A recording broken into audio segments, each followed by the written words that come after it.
Here's how to install the Facebook app on your iPhone. Now, if you're on your iPhone and you wanted to be able to get that Facebook app directly on your home screen, I'll show you how to do it. But first, hit the subscribe button down below.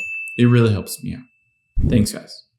Now, the first thing that you're going to do on your iPhone is find the App Store. It's a little blue symbol with the A on it. So just tap on that to get to the App Store.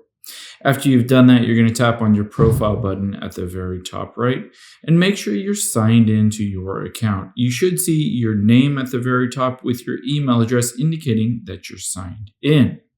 After you've signed in, let's just tap on the search bar. It might look like this with today, games, etc., but just tap on search at the bottom right and we will search for Facebook on here.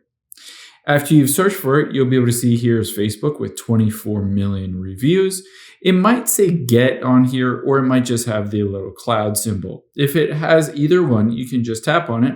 It might ask you for the password to be able to associate your account, Apple Store or App Store account, with downloading this app. After you've done that, you'll be able to see it shows up on your home screen. Now, I'll walk you through how to log in and set it up as well.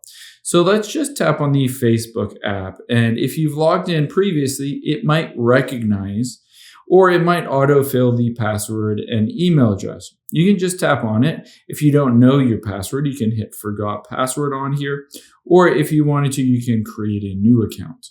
Now on here, I'm just going to autofill my name, email address, and password here and hit login. After you've done that, it will log you into your Facebook app directly on your iPhone. Once you've logged in, it will show you, let's hit allow, and we'll save the login info.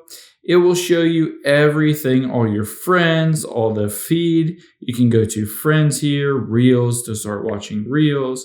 You can go to menu here, and you'll be able to see your Facebook marketplace, your friends, birthdays, dating, etc. Hope this helps. If it did, hit the like button down below and leave a comment if you still have any questions. Thanks, guys.